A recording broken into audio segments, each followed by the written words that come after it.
Always be closing. Never be closing? Well, here's a thought. What does your customer want you to do? We'll talk about it on this episode of The Buyer's Mind. Welcome to The Buyer's Mind, where we take a closer look deep inside your customer's decision-making mechanism to reverse engineer the perfect sales presentation. Now, please welcome your host, Jeff Shore. Well, welcome everyone to another edition of the Buyer's Mind podcast, where we investigate exactly what is going on in the brains of our customers, those who are considering a purchase decision. This podcast is all about taking a little stroll through the buyer's brain. It's about knowing your customer so well that sale begins to roll out right in front of you. But we like to have fun along the way and celebrate this wonderful world of sales of which we all belong. I'm your host for the podcast, Jeff Shore. You can read the full bio in the show notes, or you can go over to visit jeffshore.com. You'll see all of the resources and books, and you can sign up for our Saturday morning newsletter as well. We welcome our show producer, Mr. Paul Murphy. Murph, how you doing today? I am doing fantastic. Good to be here. You know, Murph, when it comes to a salesperson asking you if you want to buy, just put on your consumer hat. Does that scare you? Does it bother you, the thought that somebody's going to ask you, do you want to buy this? No, I mean, if I want to buy something, I'm hoping somebody will actually be there to help me with the whole process, right? Because I can't do it on my own. I need someone to help me with it, which is what I think a salesperson should be doing, right? Well, that's the way we like to think of it. I think sometimes salespeople are a little concerned about what their customer thinks. I sort of go at it with the idea that, as you said, if the salesperson is not doing that, then it's forcing you to do that on your own. I know we talked about this with Jeb Blunt, right? Yeah, we did. And the idea is it's a mutual benefit, right? They get the sale and I get the product that I'm looking to buy. Right. So there's really who is this for? There's that whole sense of intentionality. Is my intention to try and get the sale, or is my intention to serve the customer? And I think for sales professionals, that's really what it comes down to. It's the idea that your motive is critical when it comes to asking for the sale, and that's what we're going to focus in on today. Now, before I forget to mention it, I just want to make sure you're staying with us to the end of the podcast, because we always give something away at the end of each episode, no different today. Here's our quote of the day from the great Zig Ziglar. I think I read "See You at the Top" when I was 17 years old. A high school counselor gave it to me, and I remember reading this from the late Zig Ziglar. You can get what you want out of life if you help enough other people get what they want. Now, again, I read that quote when I was in high school, and I can't say that I fully understood it at the time, but then I wasn't in sales back then either. Our job in sales is to help people get what they want. Now, whether that means offering information, dealing with an objection, or just asking them to purchase, all of these fall under the category of helping people to get what they want. And you do no favors if you are not making it easy for them to buy. And it's really tough to buy when you're not asked if that's what you want to do. Not asking your customer if they would like to buy is kind of mean. It's kind of rude. It's putting all of the pressure on them to come back to you and ask permission. You can get what you want out of life if you help enough other people get what they want. And I think it is up to us to make sure that we see the act of closing, of asking for the sale, as helping people to get what they want. Well, we want to let you know that the podcast is brought to you in part by our good friends over at Home Street Bank. This is not just a sponsor. This is my lender of choice. I actually used Home Street Bank in my last home purchase. And I have to tell you, the smoothest transaction I've ever had, and I've purchased a number of homes, but they were professional, they were dependable, really great rates, great service. And if you're a real estate professional listening today, you're just not going to find better people to work with in taking care of your clients. They can do it all. Banking, home loans, credit lines, you name it. Just go to homestreetbank.com and you can learn more. That's homestreetbank.com. Now, coming up in just a few moments, an interview with the author of The Perfect Close, Mr. James Muir. This is just such a great book. It is down to earth. It's approachable. It's a must read. But before we get that, let's bring you our sales tip of the day. And today's tip is to use milestone closes. Milestone closes. So think about it for a moment. What is a milestone? It's a marker. It's a marker along the path. And usually at a significant point in the path, it tells you that you are headed in the right direction. It shows you the progress that you are making. So here's what I want to suggest you. Start by determining your customers' milestones. What are the major sub-decisions that they need to make along the way? Just start right there. Put yourself in your customer's position and say, what are the major decisions along the way that will lead up to a final decision?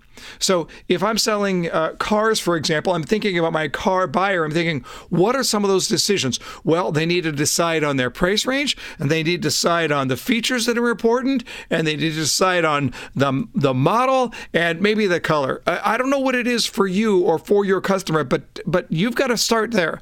Determine what the major decisions are that your customer needs to make, and then reverse engineer your sales presentation by formulating the questions that help them at these specific points. Ask those milestone closes along the way. It is so much easier for your customer to buy if they're buying a little bit at a time. If they're going through and deciding on this part of the decision and then that part of the decision, and by the time you get to the end, all of the major components of the sale are already in place, and that makes it so much easier to ask for the sale. And that's where we're going to go next in today's interview. Hey, before we get to our interview, let me tell you about an opportunity. I want to invite you to join us for the 2017 Jeff Shore Sales Leadership Summit and Exposition to become a better leader for your career, for your team, to grow in ways that you never thought possible and take your career to the next level. Now, this is specifically targeted towards real estate executives, but we've had people outside the real estate industry who've gotten so much out of this. As the premier industry gathering, you're going to learn from the best of the best about what it takes to make you a better leader, a better manager, a better coach, with more insights, with more actionable strategies, with more aha moments than ever before. You're going to come away from the summit confident that you possess the tools and the knowledge not only to succeed, but to truly change the world. And I have to tell you one other thing. We do this at the Lowe's Coronado Resort. We do it on a Thursday, Friday. Most of our guests, hundreds of guests, spend the weekend. We've done this year after year. They spend the weekend in San Diego, and there are worse places to be in August than San Diego. It's a beautiful city. You're going to come away renewed and refreshed. You can find more information about the summit and other exclusive training events throughout the year for sales leaders and for sales pros at jeffshore.com/events. Okay, let's get to our interview with my friend James Muir. James is a very well-respected thought leader in the world of sales and the author of a phenomenal book called The Perfect Close. And, I wrote Closing 2.0 not that long ago, and when you put out a book, you're like, okay, here it is, my book.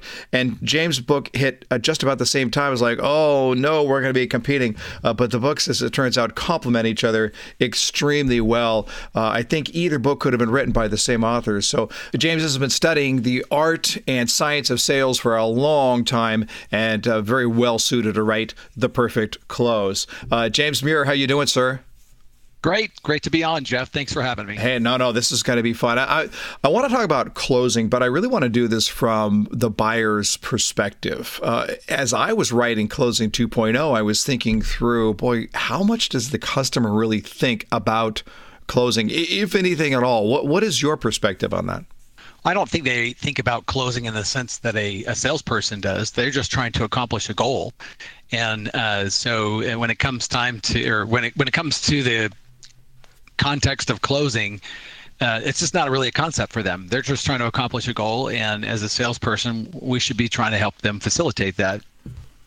Why did you want to write the book in the first place? What was it that caused you to say the world needs this book on closing skills?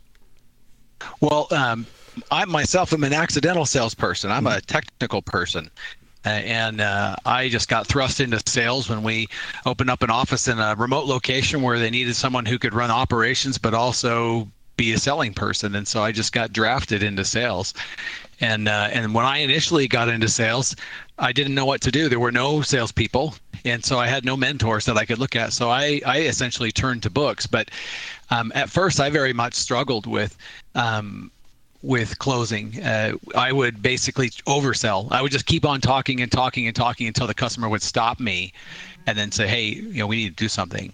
And so I thought sales would close themselves, but statistically that's not the case. So, and then later when I worked with other people, domain experts and stuff like that, I found that very often entrepreneurs, it's the least favorite part of the job, right? They would very often confess to me that of all the things that they had to do when they're involved with selling, it's the commitment part. And in most cases, they just didn't know what to say. So what they do is they do nothing. I've been on lots of ride-alongs. And what ends up happening is instead of asking for some kind of, commitment that moves the sale forward, they end up just doing nothing. Mm-hmm. It's interesting because you said you weren't quite sure what to do, so you turned to books. But even there, boy, that can be extremely dangerous, right? Because you and I have both seen some books on closing, and I'm actually holding one right now. I'm not going to mention the name of the book, but I'll just read 2 lines from the book. One is, as he's describing under a section called The 20 Greatest Closes on Earth, he describes the close and he said, this close is intended to embarrass and control the customer, and it does just that. And then on another close where he's talking about what he calls the think about it close, at the very end it says, note, in most cases the customer will feel like an idiot and go ahead and purchase. Boy, I'll tell you what, it's amazing the amount of crap, quite frankly, that's been written out there on the subject of closing that could really throw a salesperson off. 95% of it is crap. You and I have probably collected all of the sales books, right, on closing that there are. You can't see it, but behind me I have a big bookshelf full of these books. And again, 95% of these closes that are out there are manipulative, just like you said. And what happens, I don't know if you know that statistically, the problem of not asking for the close, just like the problem that I used to have, is much bigger than using the wrong one. And there's a reason for that. Is that when people read these closes, they realize intrinsically that it's going to damage the relationship with the person if they try to use one of these tactics.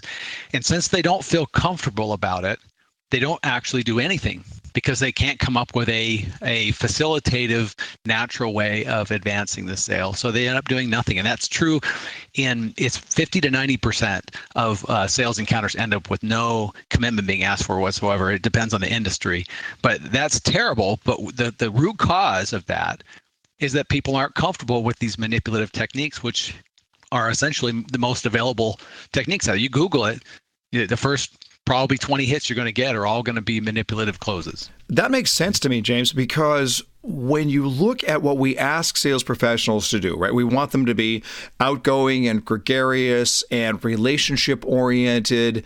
And we at Shore Consulting, we talk about developing an atmosphere where you are deemed coffee worthy by your customer. That is, you're not trying to find your new BFF or your vacation buddy. You're trying to build the type of relationship early on where you're just the type of person that somebody would want to have a cup of coffee with, right? And so you build on that, you build with that, and you understand who they are, you figure out their needs. And then after you've built up this wonderful trust-based relationship, now we're going to ask you as a salesperson to scuttle all of that and turn to your customer, hitch your pants, and say, what's it going to take to get you to buy my product today? And I think that just psychologically for a sales professional, they're looking at it and saying, A, I'm not that person in the first place, and B, my customer is going to stand there and look at me and say, where did that guy come from? I want the old guy. Where did that guy come from? I have seen it so many times, and the way it gets described to me is they say, I have a hard time going from a nice guy and then suddenly becoming schizophrenic and turning into Mr. Hard Closer. Right. And the thing is it doesn't really have to be that. And you and I both know that, but I would just reframe all of selling in a different way. For most folks, makes that problem go away. If you think about any of us, if we have health goals or fitness goals or anything like that, we would all love to have a coach that would help us progress at our own rate, right? That we're ready for. Mm-hmm. And so that's the way to think about selling is, the customer is trying to achieve a goal and we are their coach. We're trying to help them achieve that goal. And sometimes there's more than one step on our way to the big goal, right? To the big close. There's a lot of little asks. So our job is to help them. And in fact, they're engaging us precisely because they can't do it on their own. If they could do it on their own, they wouldn't need us, right? Yeah. So they're engaging us precisely because they want us to be that coach. So they're just asking us to guide them through every little commitment it makes to help them achieve their goals. So it's really more than just advancing the sale. It's really about leadership, right? And coaching and teaching. You use the word advance, and all throughout the book, The Perfect Close, there is that constant theme. Tell us about your preference for the word advance. Well, the term advance actually was invented by Neil Rackham in the book Spin Selling. And the short definition is it's just moving the sale forward in a little way. Right. So in B2C or in home sales, when we're moving the sale forward in a little way when they go look at a home, right? When they take a step like that, that's a small step. It's not the big step. And there's usually a number of those on our way to the final one.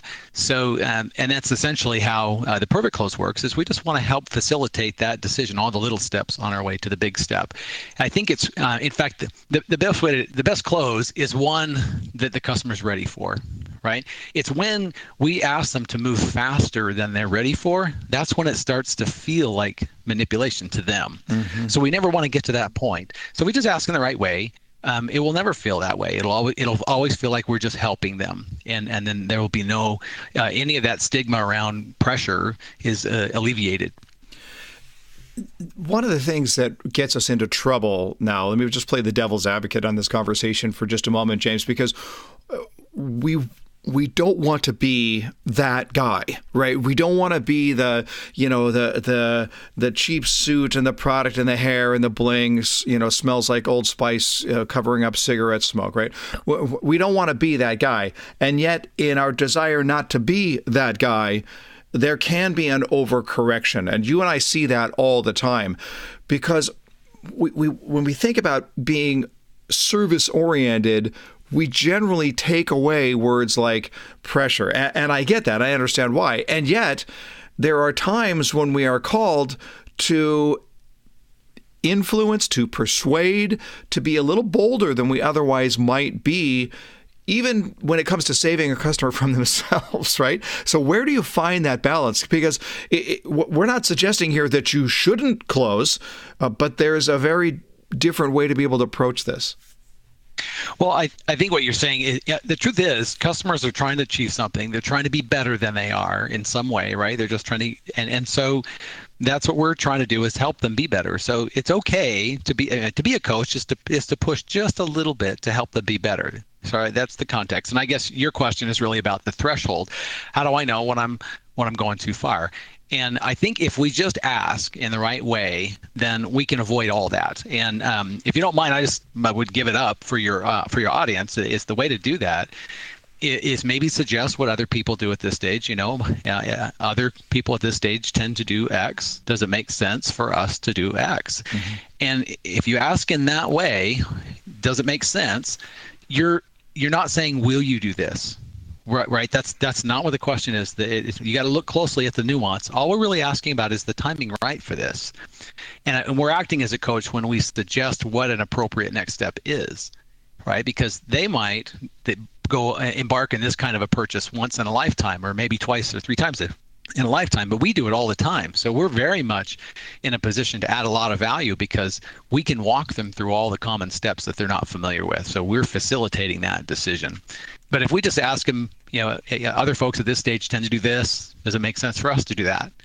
Then we can feel, their response will tell us, right? If they feel comfortable and they're ready, well, they'll take that step, and we might even ask them to do another one.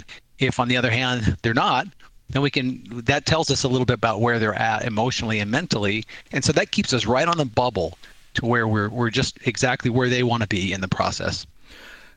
Let me throw out a quick model here, and you can tell me whether or not this passes the real-life test for you. I look at it and say, on the one side of the scale for a sales professional is that, total yielding to discomfort, and I'm not going to ask at all because I don't want to destroy the relationship, and there's really no advancing going on. On the other side of the scale is just pure manipulation. It's trickery. It's, doing whatever it takes, so to speak.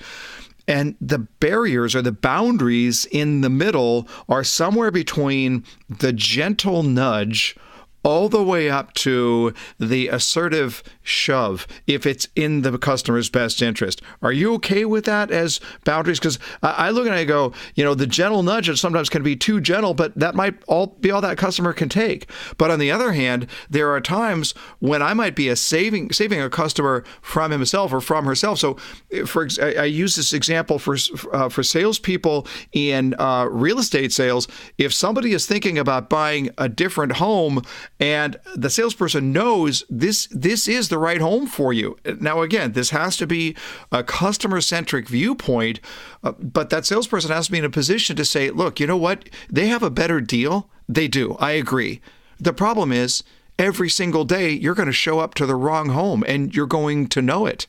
You got to make sure you're making this decision for you and for not the deal, which is admittedly a more aggressive take on that. Is that too much? Is there a legitimate boundary between nudge and shove? Well, I think it's contextual, right? So that there's no one answer to your question. Every customer is going to be in a slightly different situation. So you need to look at the context to determine, hey, you know what? This person's about to make a really big, bad decision, right? I need to step in and warn them about that. And I think you did a good job in your little example there, helping them understand why that is. I think sometimes if we just say carte blanche, don't do this or don't do that, we want to unfold their understanding so that the way we understand that it's a bad decision or it's a good decision is now revealed to them, right? That's part of our job as salespeople, is to educate them about why that is.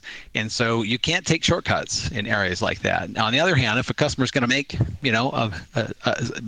they make some serious decisions, right? I work with people that spend millions of dollars, and there are hard mistakes to undo.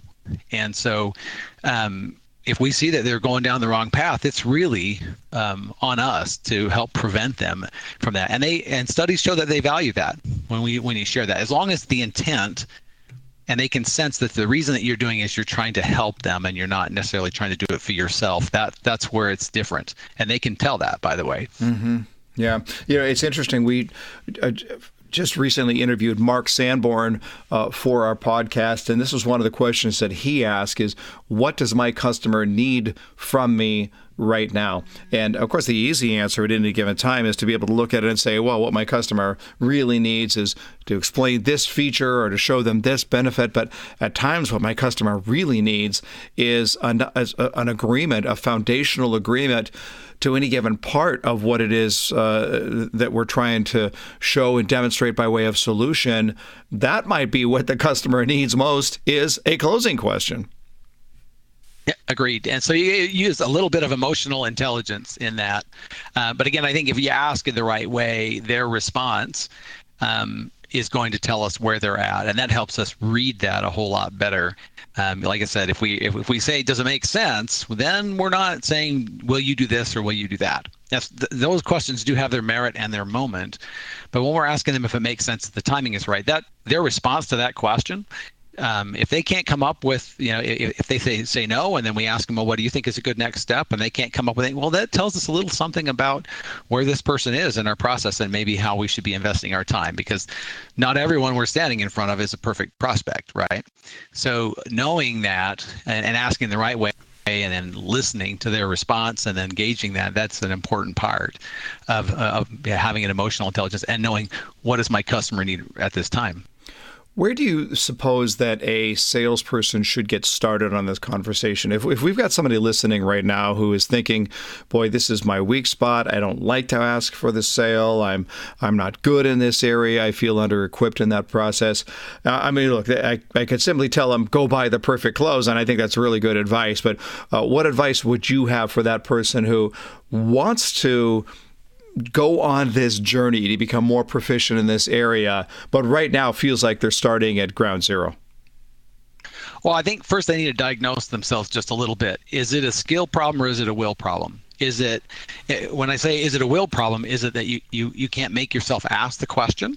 And when I find that that's the issue, then usually what is that person has the wrong understanding of what selling is, right? Selling is serving. That's really what it boils down to. You're helping people make a decision. And so once you can grasp that and embrace that, then the hesitation will go away. The other question, the skill part is, all right, well, do you know how to ask, right? And that's where we just talked about, 95% of these techniques out there are manipulative, and they'll actually backfire you. It's been studied, right? They hurt you when you use those techniques. So you want to use a good one. And so if it's the skill problem, then you need to go seek out a resource that's going to help you ask the question. And then I would just suggest that you practice it a little bit. But usually those two things, will and skill, are the first stage. And then once you've decided, all right, if now I understand, I think I know how to ask, I would just add one more level, which is, in any given sale, there's usually a few steps, right? So there are some sales can be all done in one visit. But for most sales, there's more than one visit involved. And so it makes sense to take a minute and sort of diagram out, what are all the little steps that add up to the big step? And then that doesn't mean some folks will be willing to go faster and some will go a little slower. But this now gives you a logical set of sequences that you can suggest to your clients that will help get them from point A to point B in a facilitative way that's non-pressure. So we could give the advice to say, and this is going to sound horribly self-serving, but so be it. It's my podcast. So if it's a will problem, read Be Bold and Win the Sale, because it's really about the way you prepare yourself for those moments of discomfort. If it's a skill problem, go read the Perfect Close, because you're going to be able to figure out how you phrase it and how you master that. James, any last advice for sales professionals? We talked about the sales professional who feels like they're at ground zero. How about the sales professional that's okay with this but wants to pick it up a step? Any advice there? Yeah, I think planning ahead also helps in that case. But really, the final thought for the time that we spent together that I would like to give to your audience is that intent matters more than technique. You can learn the technique, but if you come into a situation with commission breath, right, then customers detect that, and even if you're executing perfectly the technique, they'll still sense that something is wrong and it will go badly on you. On the flip side, if your intent's in the right place, they can detect that, and you can actually butcher any technique and they'll sense that you're still just trying to help them, and they'll give you another chance at it. And so it's really important to start. We all think about technique and about competency, and those things are important, but if you get your head in the right place, then the customer will give you a lot of chances at it. And so if you want to convey good intent, which is important, then of course the important thing is that you have to have good intent, right? That's the secret, is that you actually have to have good intent. And if you can make that an everyday practice, you'll cut through every negative association there is in selling, and you'll realize what selling really is, which is serving. Yeah, so powerful. That intent versus technique. Your customer knows when you are feeling a little desperate. And I once had a manager who said, no, I want all my salespeople to go out and buy expensive cars and over-mortgage their house because hungry salespeople are better salespeople. And at the time, I said, okay, if you say so. And I look back at it now and I go, no. Hungry salespeople are desperate salespeople, but they're desperate to make their car payment. They're desperate to make their mortgage payment. They're not necessarily desperate to ask the question, what is in the best interest of this customer? What does this customer need from me? James Muir, fantastic. And you can learn everything you need to know, a one-stop shop at the website puremuir.com, PUREMUIR.com. You can look at James' book there. You could also buy it on Amazon, but you really want this book. It's going to help you tremendously. James, thanks so much for being on The Buyer's Mind. My pleasure. Thanks for having me, Jeff. It's been great. So there you have it, James Muir at puremuir.com. Boy, that guy's not only is he very insightful on his topic, Murph, but the guy's got pipes. This is one of the smoothest talking guys I've heard in a long time. Very, very smooth pipes, yeah. Yeah, I'd date him, but I'm married already, so. He's just a really, really good guy. I'll tell you what, I thought it was interesting when he was talking about the contrast between asking and doing nothing. So, I think the idea here for salespeople is that we're afraid to ask because we're afraid for it to not sound very good. And so the alternative is doing nothing. It's not asking well versus asking poorly. It's about asking well versus not asking at all. Did you catch that? I did. And the thing that stuck out to me was selling is serving. If you keep that in the forefront of your mind, then you're good to go. Yeah, right. Absolutely. Well, and that's why I love just that concept that of the question, does it make sense for us to do this? And it's just one of those, it's a non-threatening way to ask, and yet the customer knows exactly where you are.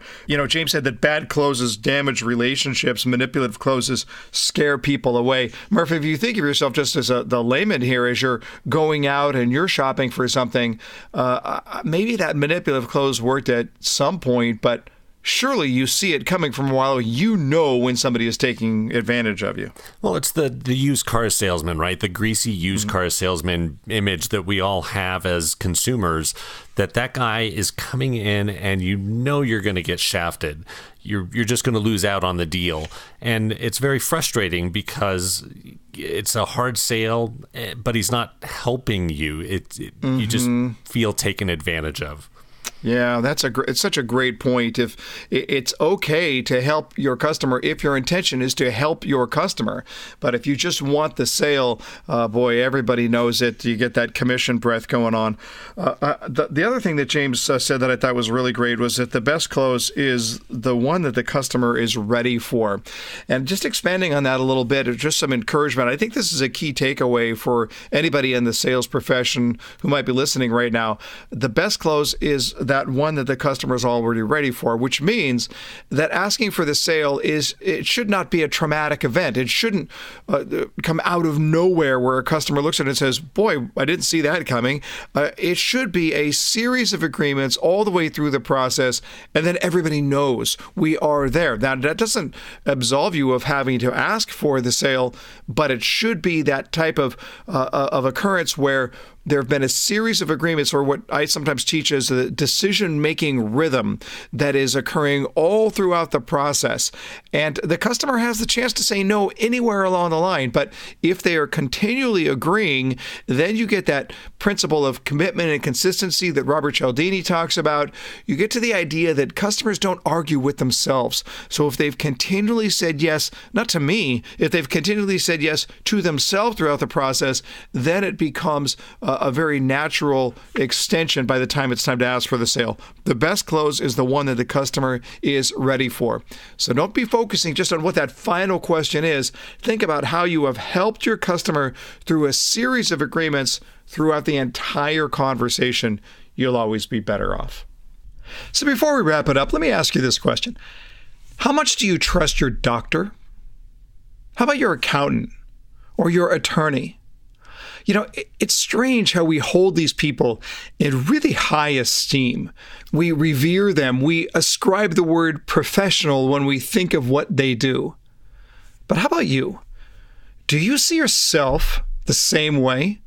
Do you see yourself as a professional, the way that you see your doctor or your lawyer? And I want to suggest that you need to see yourself as having that kind of specialty and that kind of impact. You are out there improving people's lives. You're solving people's problems. You are making a difference. So let me just encourage you. Change your paradigm. Change the paradigm of the way that you see yourself. See yourself as the value provider that you are. This isn't about looking in the mirror and saying, I'm good enough, I'm smart enough, and gosh darn it, people like me. This is a matter of looking in the mirror and asking the question, what do I really do for people? How do I improve their lives? That's what professionals do. See yourself as the professional you are. Well, we'd love it if you would subscribe to this podcast. Boy, that means a lot to us. It helps us to get the show out to more people. It's promoted more highly when we get a lot of people to subscribe. A review would be awesome as well. But if you would consider posting a link of the podcast on your social media page, would really, really appreciate that. Now, if you haven't heard about our contest by now, then get ready.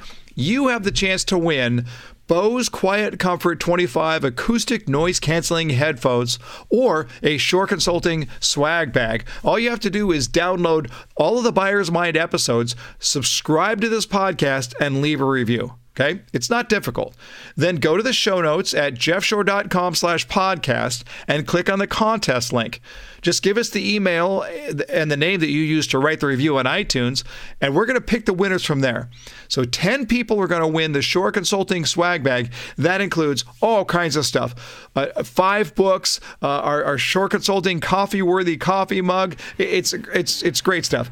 But the grand prize, the Bose Quiet Comfort 25 acoustic noise-canceling headphones, will also get you the earbuds if you prefer. I love these things so much that I own both. All right, there you go. That's a wrap on our podcast, The Buyer's Mind. I hope you enjoyed it. You can find everything you need to know at jeffshore.com. But until then, go out there, my friends, and change someone's world.